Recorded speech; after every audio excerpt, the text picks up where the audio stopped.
Good evening, everybody. Good evening, everybody. Listen, evening all. Evening to the replay viewers. Thanks for coming in the room, Chris. Hey, Angel. How's it going? Chris, I sent you a text. I don't know if you got that text, but I sent you a text. If you didn't get a text, maybe I got the number wrong. If I got the number wrong, then we should email or if you didn't get the text right, Christina, what you can do is email me your number. Hey Dawn, hey D, how's it going? Yes. Yep, we can do that. Hey D, I missed you D. What's going on? Shalom. Hey Roxanne. Evening everybody. I've had a long evening myself. So hey, thanks for sharing. Good evening. I will check real quick. Okay, yes. Yup, Manassas, thanks for coming in. What? I hear you. It's the same thing for me. I hear you. Thanks for sharing. Appreciate that, D. Well, I don't have anything to talk about today, so it's pretty much like a chill. I just really want to check in before I get busy. Before I get real busy. But I did say this morning, hello, I was just to catch the replay and it was freezing. I know yesterday was terrible. Let's talk about Israel. You want to talk about Israel? It sounds like you got a lot to say about Israel. I don't have much to say, but it sounds like you have a lot to say. I know you do. I see. So this is what I'm going to do, yeah? I had mentioned it this morning for those who feel stuck, right? If you want to embark on a journey where you can get unstuck and get a quick jump start, yeah? I'm putting a program together so you guys can get a little jump start, right? And then that will put you on the path to actually creating some movement and start transitioning to actually fulfilling some of your goals. You know, where you'll be able to be very clear in your goals, write your goals, be very clear and get some support. I'll be able to support you with your goals. So that's something that I'm putting together. And my web person is gone like MIA right now. I haven't heard from her in a couple of days. So I don't know if she's swamped or what. But anyway, so I just can't wait. So I just want to let you guys know. So I am doing that program. So if you guys is interested, so I don't have anything out there in the web, but certainly if you want to touch bases with me, you can email me. You can email me at what makeup did you wear this morning? It was I know it was looking good, right? It was looking good. It's the same old, no changes there. Same old. I said the same thing, Roxanne. I didn't get it, so I sent you an email. Oh, okay, then the number that I got is wrong. Or I didn't. I don't know anything about Israel, sir. I'm really sorry, but I don't. Yeah. So, no, I thought the same thing, Roxanne. I thought the same thing, but it's the same old. I think it's just my my camera. My camera's kind of got like a filter in it. I'm not quite sure why. It's got a filter in it saying, almost like, it's almost like it got like an airbrush in it. That's what it's like. It's like it's got an airbrush in it for whatever reason. I don't know. But anyways, right? So just want to let you know about that program. And it is a paid program. So it's not going to be a free program. It's actually a paid program. So it might be something for you guys and it might not be. But either way, I'm happy to support you however I can still. All right. So yeah. So if you're interested, I didn't give you my email. All right, if you're interested, my emails are still freezing up.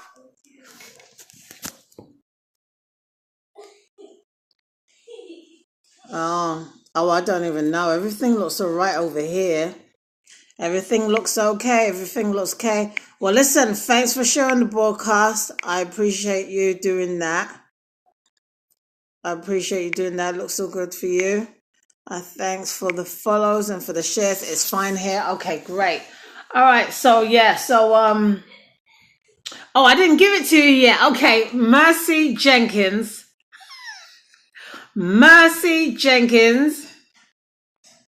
All right. Thank you.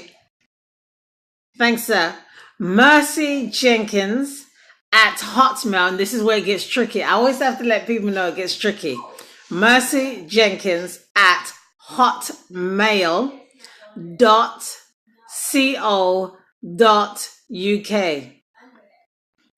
Oh yeah, oh hey, thanks Letitia for coming in. Appreciate you. I think that's the group that I watch sometimes on the weekend. I think D. Yeah, that's it. Mercy Jenkins at hotmail.co.uk. Yep. Thanks for putting that up there, Angel. Appreciate that. Appreciate that. Yeah, D sends me that, and I do jump on there sometimes. I know you guys have your events and your meetings on the weekend, so yeah. Oh, I get it, D. He thought this is the type of scope that we was gonna go down. That yes, they come straight out the bar. Okay, no, okay, I got it now. That's why he had a lot to say. Gotcha. Yep, I see what was going on now. No worries. So I don't know if you guys have any questions or anything to say. I ain't got nothing to say, very much so.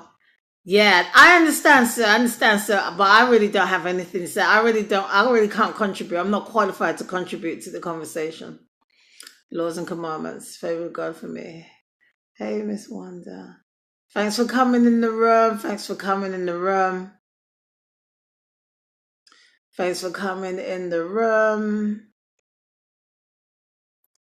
Makisha, thanks for coming in the room.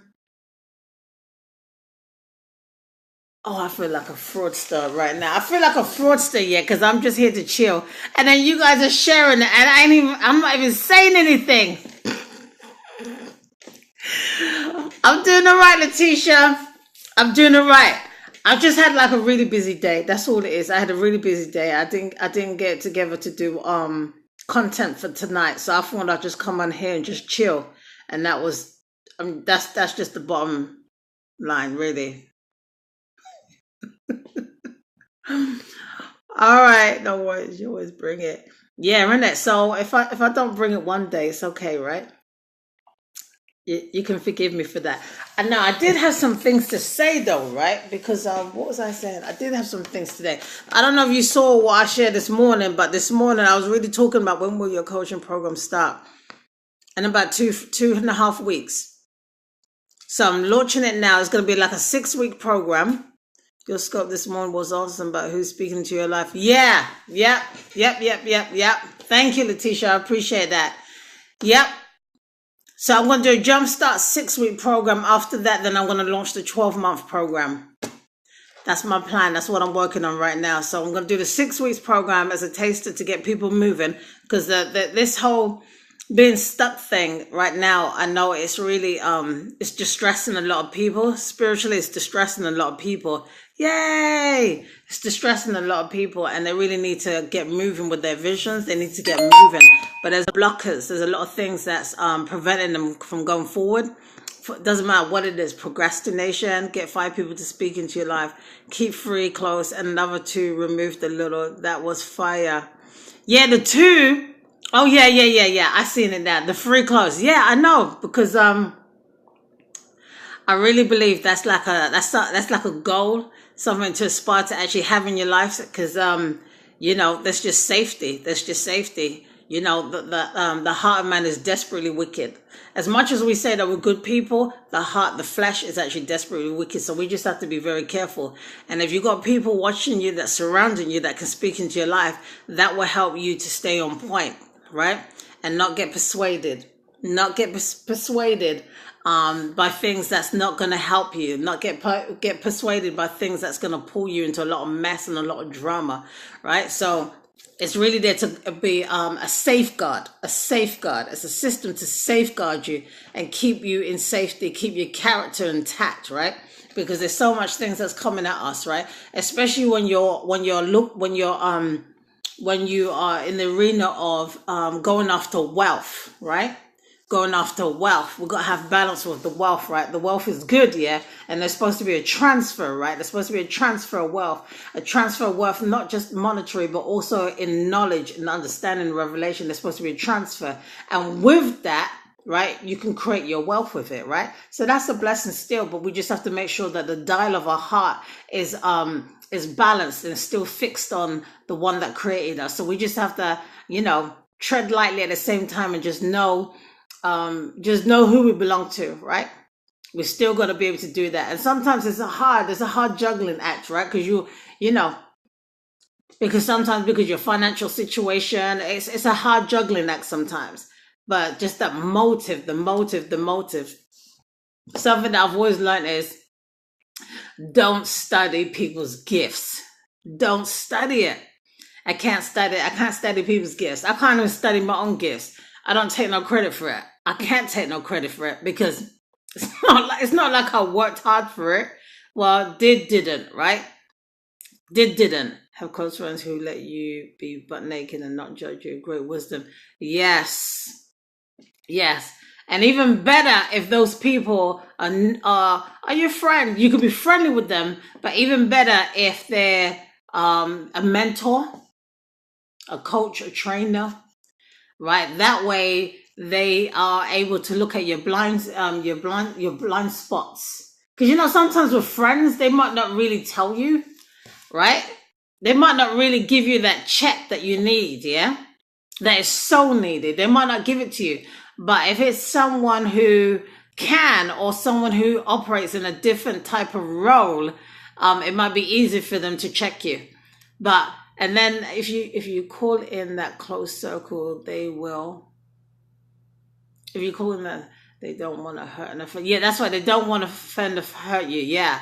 But if you build that relationship based on trust, and if you don't react in a crazy manner, yeah, they will trust that you'll take their counsel. They will trust that you can handle constructive criticism, right? Because that's the other thing there. They feel like, oh, you're just gonna go off the flying handle. Like they're gonna be like, why am I giving my my wisdom? Why am I sowing my pearls? Right? Why am I sowing them away like that? Because they don't respect it. So why would I even do that? So you don't want them to hold back. So you do have to come with a level of maturity still.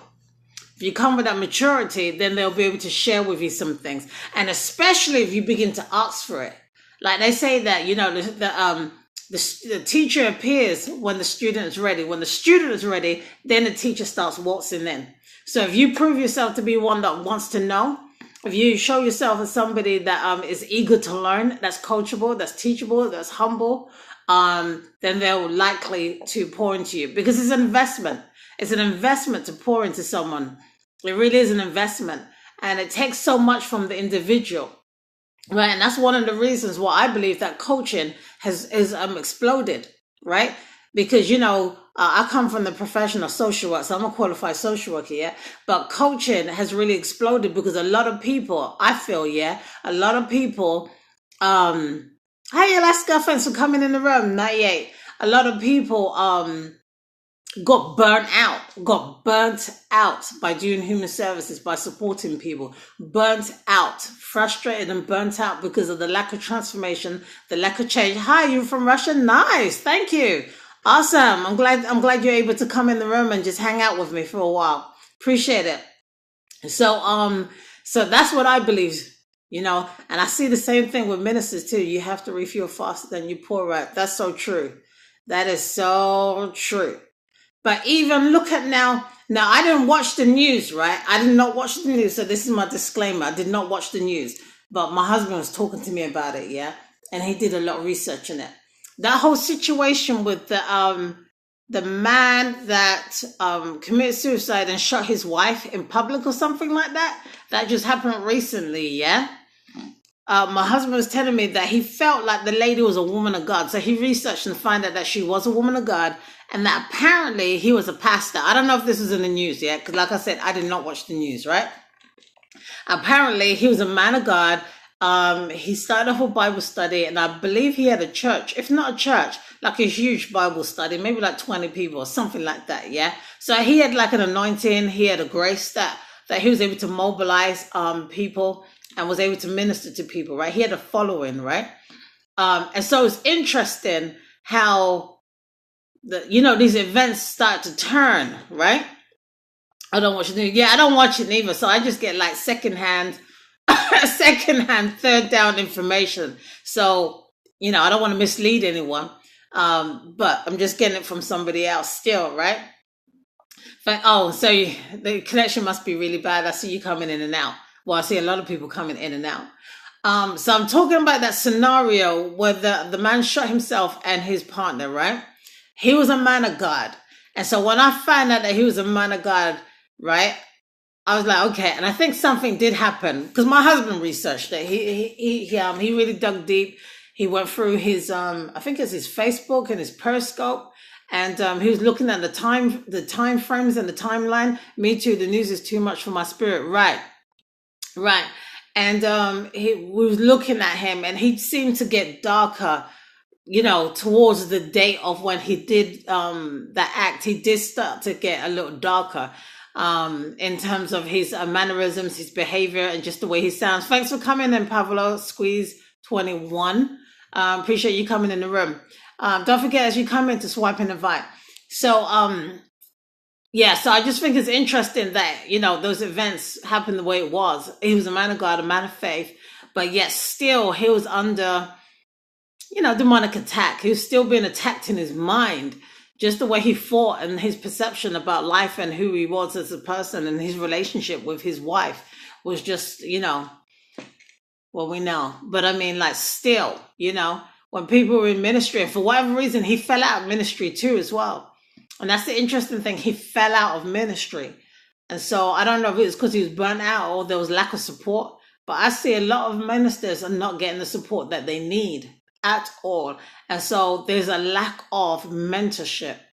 What I see is a lack of mentorship where a lot of people are starving and they're crying out and they're saying, what am I supposed to do in my life? Am I the prophetic dancer? Am I a psalmist? What am I called to do? Do I have the gifts of administration? Do I have the gifts to help? Do I have the spirit of prophecy? Can you activate the spirit of prophecy in me? Thanks for coming in, Nikodamu. Right? So many people are wondering, like, who am I? What am I supposed to do?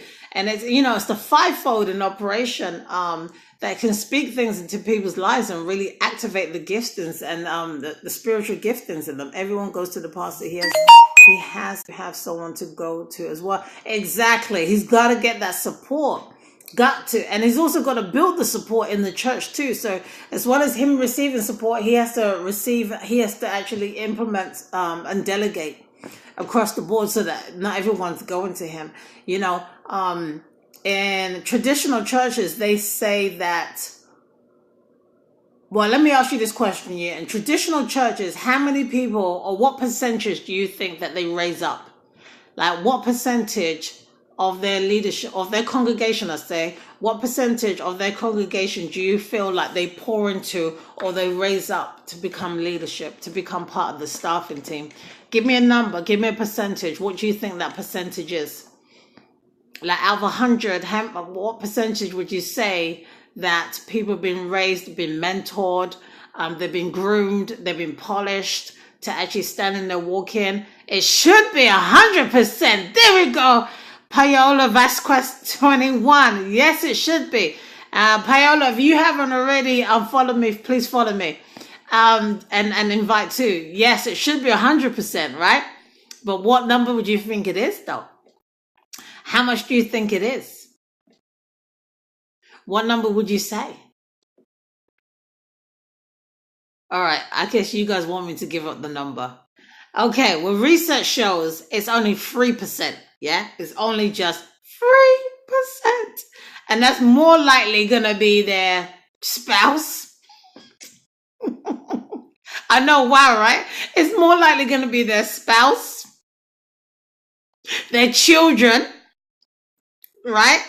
Or their brother, okay? So basically keeping it in the family, yeah? Basically keeping it in the family, right? But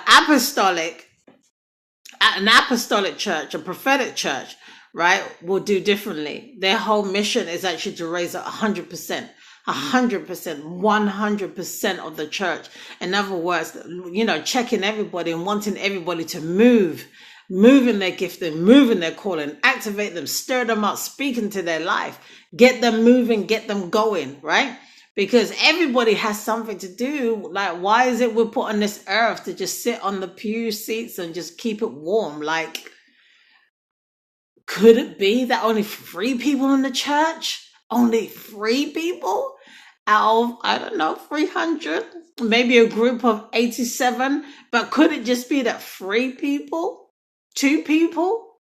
Right? Isn't that crazy? I mean, like, what happens to everybody else? We just die. Basically, we just die. That's what happens. We just die. We stay there. We get bored stiff. I don't know about you. I've been bored stiff. I'm not bored stiff now because I go to a prophetic apostolic church. But I used to be bored stiff. Like, okay, I'm getting this. You know what used to happen to me? I used to be in a service. And I'll just get a download in the service. And I'll be reading my Bible in the service while pastor's going on. It's almost like I just became deaf. Like I couldn't engage with the message. Not that there was anything wrong with it, but for where I was, it just wasn't touching me. It wasn't feeding me. And I'm not telling people to get bored with their church and leave their church because I'm not about that life neither. But I am raising the issue of what happens when the call of God is on your life and you're not being mentored, you're not being trained, nobody's speaking into it, nobody's watering that seed, right? You just wither and you just die. And it's so unfair. It's so unfair. You know, people's spirits are just crying out. They're just crying out, especially for people that have visions, who have dreams. I mean, like, people say, I want to go to dream school. I want to be, why do I always got to make a 2-4 week, a month-long appointment just to get an interpretation for one of my dreams? That's what happens sometimes. Or sometimes nothing happens. You just don't get a revelation at all. I mean, which is why, one of the reasons why, you know, it's a blessing to have Periscope because, you know, people have so much more access. And, you know, this is like the information age. So people have access to information. They have access to different individuals. They have that access that they normally wouldn't have. But at the same time, the access is kind of unregulated still. It's kind of unregulated. So, oh, well, God bless you too, Paola. Thanks for coming in. Like I said, if you haven't already followed me, please do. Zahari Aarons, thanks for joining in and coming in. Appreciate you too.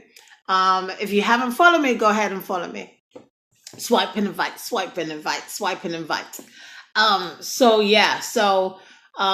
It is very important to be raised up. Very important to know who you are. You know, God always talks to me about 3 things. Know who you are, know whose you are, and know thy role on the earth. Right? It's very important to know thy role on the earth. Know thy role on the earth. It's very specific. We've been called to do a specific thing. Right? And everything that you're doing is building up to it too as well. Is building up to it. So you don't always just land in it. You know who's awesome? People like Michael Jordan. Right? Michael Jordan. Let me tell you something about Michael Jordan now, right?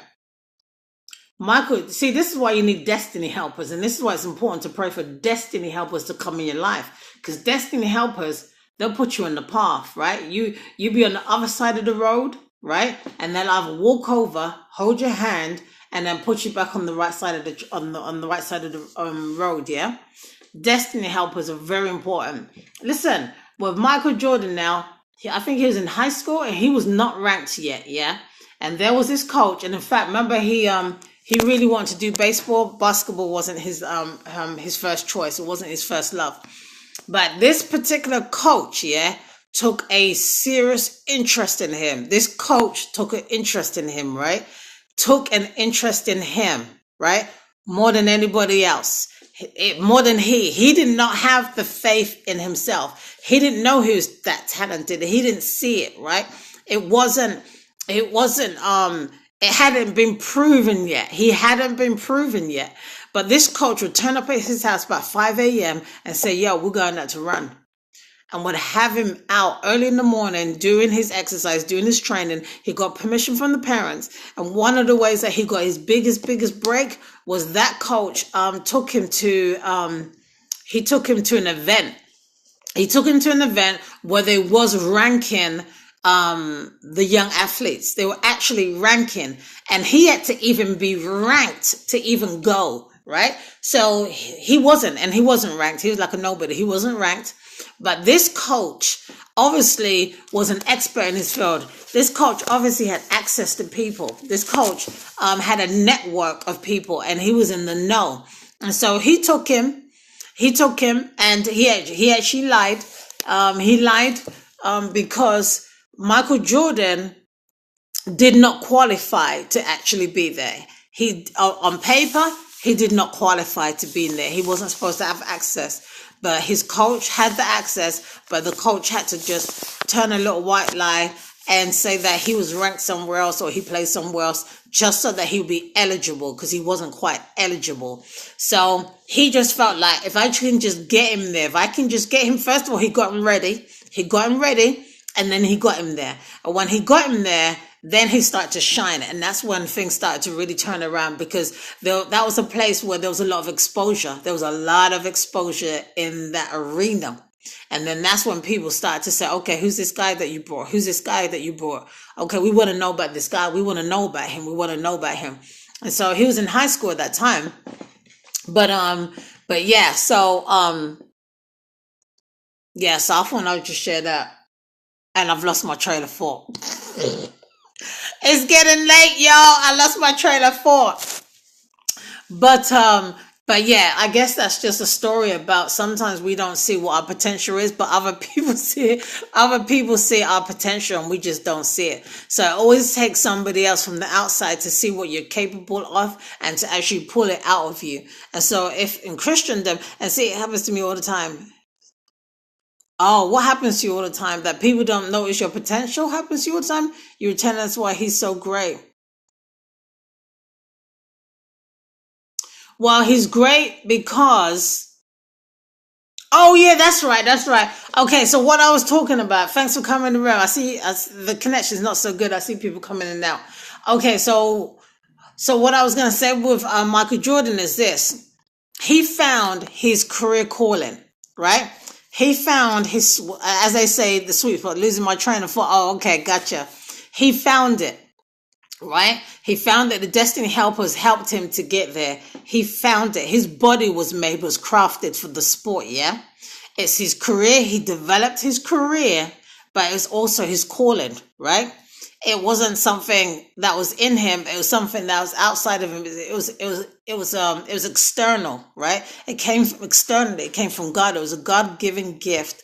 It was a God-given ability to be able to do what he's doing now. And there's that other guy that I love. I can't remember his name. Begins with K. I think it's Kai. Oh, I can't remember. He plays for the Spurs team. Oh, I love that boy. He must be about 27 now. And they won the playoffs about 2 years ago. Oh, I can't remember his name, but I know it begins with KW, and it was his first time. No, it was his second time in the playoffs. Yeah, it was his second time in the playoffs. And man, oh God, this boy, he has broad shoulders, like really, really broad, and his arm span is really, really wide, like really tailored, really customized for the sport. And when I used to watch him play, I'd be like, my goodness, he'd just stretch out his arm and just catch a ball. I mean, it was beautiful. It was so, so beautiful to see someone so young be in the playoffs twice. And then this time be able to step up, like the veterans that was in the team. He really stepped up his game, and he actually got MVP that year. I think it was 3 years ago. I think it was like 2013, 2014. I can't remember his name, but I know it begins with K, and he has cornrows in his head going back. But him, it was such a beautiful story about how uncomfortable he was with his body. He wanted his body to do other things. I think he had a different sport in mind too as well. But, when God designs you for a reason, you got all those gifts and talents. It's because that's your sweet spot, and you got to really stay in your lane. You got to stay in your lane. Stay right there. Don't go in anybody else's lane, because that's where everything's going to be sweet. That's where the finances can be rolling. That's where you're most happy at, because you're using your God-given talents. Whatever he placed in you is going to be, it's going to be swift and it's going to be smooth for you, right?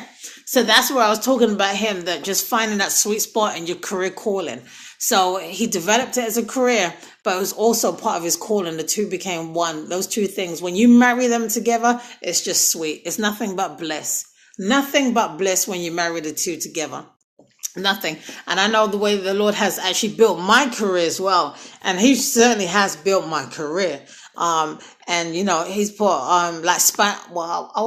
sometimes you think it's like a spanner. We call it like a spanner in the works, like a red herring. I don't know what you would say here, but, like something random. You might think that's random, but when I really checked it, it wasn't even random. It was just all on purpose. And one job, one position builds on another. And then you're able to say, oh my God, yeah, I wouldn't be able to do what I'm doing now if I didn't have those episodes. It makes sense now. Now it makes sense, right? And that's where you're most happy at. That's where you're most happy at, when you're in that place where your career and your calling is marrying each other. Because a lot of times, right, I was talking about in the church, if they don't, if they don't mentor you, right, for the church, yeah. Well, who said that you're called to the church? You might be called to the marketplace, right? So if they don't recognize you're called to the marketplace, yeah, they're not grooming you, right? First of all, you're not getting groomed in the church. So you're sitting down there every Sunday and every Wednesday service, bored stiff, right? But then they can also groom you as a marketplace person to use your gifting in the marketplace, in your job, in your career, building it. But if they don't recognize it and they don't honor it because you're not bringing it into the church, then it's like there's saints in the world that's supposed to be making an effect, making an impact and have influence, that they're not even equipped to even do that work. All they know is to, and see, this is one of the issues now that we're facing as a people, is when we put our religion or our faith in a compartment, right? So in other words, I'm a Christian when I go to church, right? But when I go to work, yeah, I'm just an employee. And then it's almost like, you bottle up Jesus, or you put him in a compartment. You say, okay, you're going to stay here because you can't come to work with me today. When really we need him to come with us everywhere, right? You need him to minister to you everywhere, because you never know whose life you can touch if he comes with you, right? Okay. So that's just something, those are just some of my thoughts and the ideas of the importance of equipping people and giving them the tools, giving them the resources, not just having the frame of mind that, we need them to build up the kingdom in church, but you also need those individuals to be equipped so that when they go to work, when they run their businesses, when they're in the community, when they're networking, when they're training, in the secular arena, they're equipped spiritually to be in those circles and have an impact and have an influence. In other words, they get to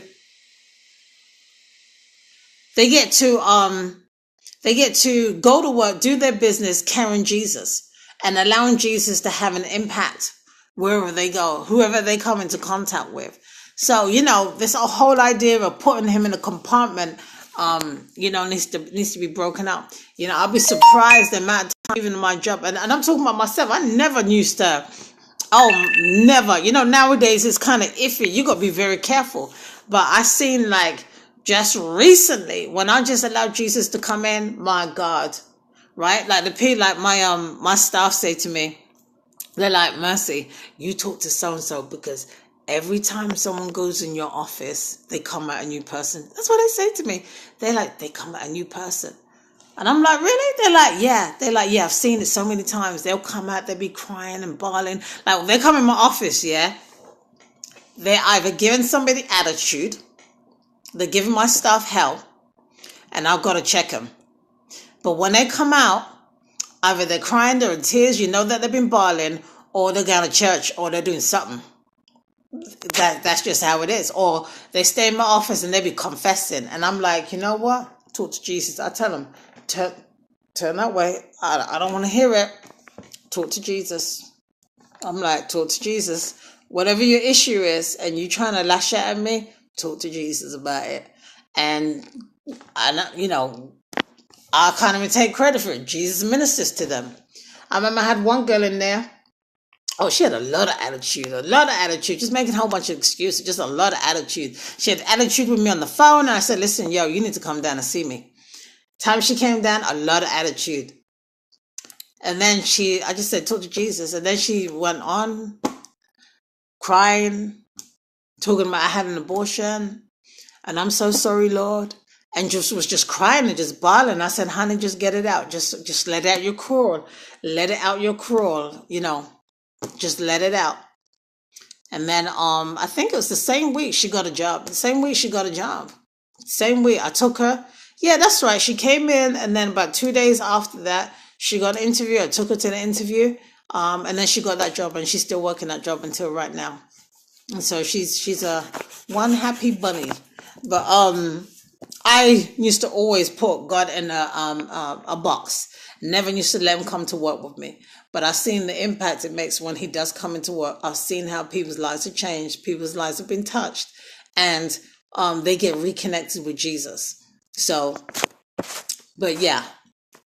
So, okay, I'm going to come at it because I think I've talked long and hard enough, right? So, Christina, so let's talk tomorrow then. I think you said that you sent me your telephone number. If you sent me your telephone number, then I shall call you tomorrow about 9:30. About 9:30, around about that time, I'll give you a call in the morning. Sounds good? If that sounds good, you can just put a thumbs up or whatever you want. But if that sounds good, just let me know.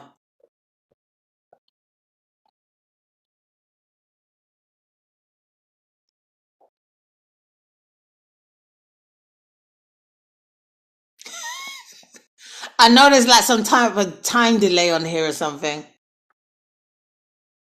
Okay, that sounds good. Awesome.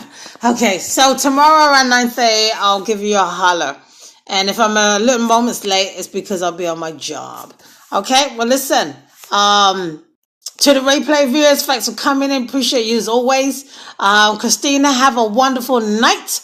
And God bless and take care. See you in the morning.